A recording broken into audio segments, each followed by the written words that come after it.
अस्सलामुअलैकुम। अच्छा, आज डिस्कस करते हैं और समझते हैं यूएस 10 ईयर यील्ड्स और जापानीज यन का जो आपस में कोरिलेशन है। यूएस 10 ईयर यील्ड्स आपको पता है यूएस गवर्नमेंट के 10 ईयर बॉन्ड्स हैं, उस पर आपको कितने यील्ड्स आ रहे हैं, कितने रिटर्न्स आ रहे हैं, वो यूएस 10 ईयर यील्ड्स है। और इसके अलावा जापानीज यन आपको पता है ये जापानीज करेंसी है।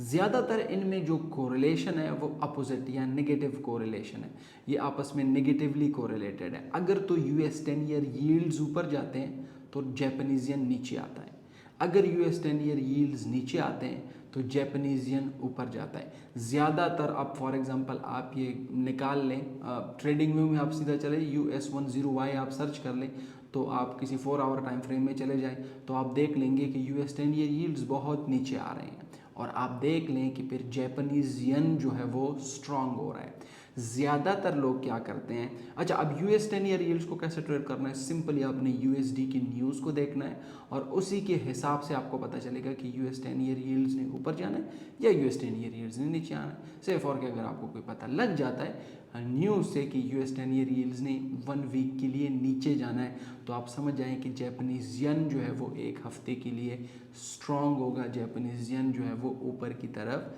जा सकता है। तो अगर आपने यूएस 10 ईयर यील्ड्स में आपको ट्रेडिंग व्यू में भी दिखाता हूँ और जापानीज यन आपस में कोरिलेट भी करते हैं, स्क्रीन में मैं आपको दिखाता हूँ, तभी आपको बेहतर समझ आएगा। आइए चलते हैं। अच्छा, ये हमारे पास डॉलर इंडेक्स है। अब यूएस 10 ईयर यील्ड्स को, डॉलर इंडेक्स और US 10 year yields almost almost same है। ठीक है, मतलब मूवमेंट में मैं कह रहा हूँ।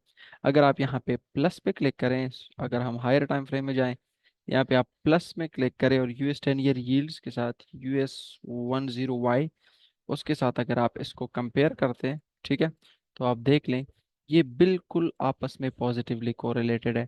देखिए यहाँ पे ये ऊपर जा रहा है, ये भी ऊपर, फिर ये नीचे आ रहा है, ये भी नीचे, फिर ये ऊपर जा रहा है, फिर ऊपर, फिर डॉलर इंडेक्स और यूएस 10 ईयर्स बिल्कुल आपस में पॉजिटिवली कोरिलेटेड है। 10 ईयर यील्ड्स ऊपर जाते हैं तो डॉलर भी ऊपर जाता है, 10 ईयर नीचे आते हैं तो डॉलर भी नीचे आता है। ठीक है, तो ये आपस में पॉजिटिवली कोरिलेटेड है। फिर उसके बाद अगर आप यूएस 10 ईयर यील्ड्स में देख ले और उसको जापानीज येन के साथ हम कन्वर्ट करते हैं, सॉरी कंपेयर करते हैं, यूएस 10 ईयर यील्ड्स को यहाँ पे हटाते हैं। अब ये यूएस 10 ईयर यील्ड है, इसको अगर आपने कंपेयर करना है जापानीज करेंसी के साथ, जापानीज करेंसी इंडेक्स, ठीक है, जापानीज जिक्सी JXY Japanese yen currency index, यानी ये सिंपल JPY के साथ हम कंपेयर कर रहे हैं, किसी पेयर के साथ हम कंपेयर नहीं कर रहे। ठीक है, तो ये देखिए ये बिल्कुल आपस में नेगेटिवली कोरिलेटेड है। यहाँ पे अगर आप देख लें, ठीक है, तो 10 ईयर यील्ड्स ऊपर जा रहे हैं और जापानीज येन नीचे आ रहा है। फिर उसके बाद यहाँ पे 10 ईयर यील्ड्स नीचे आ रहे हैं तो जापानीज येन सीधा यहाँ से ऊपर जा रहा है। सेम यहाँ पे भी हुआ है, देखिए जापानीज येन ऊपर जा रहा है क्योंकि 10 ईयर यील्ड्स नीचे आ रहे हैं। फिर यहाँ पे अगर हम थोड़ा और हिस्ट्री में ले चलते हैं तो ये सारे जितने भी हैं, इवन अगर हम शॉर्ट टाइम फ्रेम में आ जाए तब इसमें भी आप देखें सिंपली, इसको मैं मिटाता हूँ इस लाइंस को ताकि थोड़ा सा हमें चार्ट क्लियर नजर आए। यहाँ पे भी अगर हम 1 आवर टाइम फ्रेम में चले जाएं तो यहाँ पे भी देखिए ये बिल्कुल अपोजिटिवली कोरिलेटेड है। ठीक है, तो यूएस 10 ईयर यील्ड्स देखिए नीचे आ रहा है तो जापानीज येन ऊपर जा रहा है।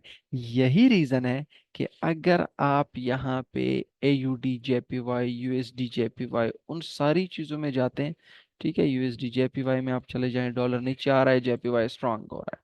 ठीक है, AUD नीचे आ रहा है, JPY स्ट्रांग हो रहा है, NZD नीचे आ रहा है, JPY स्ट्रांग हो रहा है, GBP जो है वो नीचे आ रहा है, JPY स्ट्रांग हो रहा है, कैड नीचे आ रहा है, JPY स्ट्रांग हो रहा है। ठीक है, तो CHF जो है वो नीचे आ रहा है, JPY स्ट्रांग हो रहा है। अब ये यूएस 10 ईयर यील्ड्स क्यों नीचे आ रहे हैं?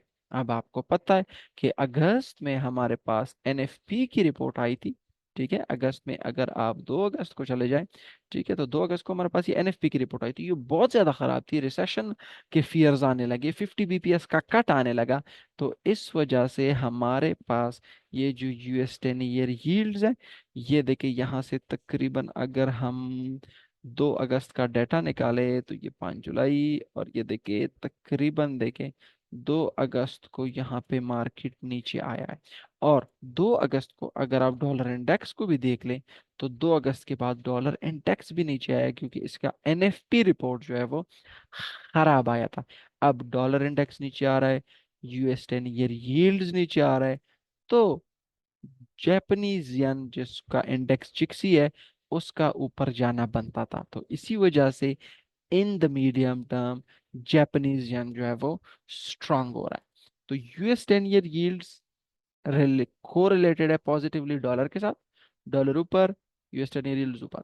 Dollar down, US 10 year yield पे। ये बैंक रेट के साथ भी कोरिलेट करते हैं, लेकिन जापानीज येन के साथ इसका इनवर्स रिलेशन है। अब अगर डॉलर नीचे आता है, यूएस 10 ईयर यील्ड नीचे आते हैं, तो फिर ये हमारे लिए अपॉर्चुनिटी है कि हम जापानीज येन को बाय करें। Thank you very much.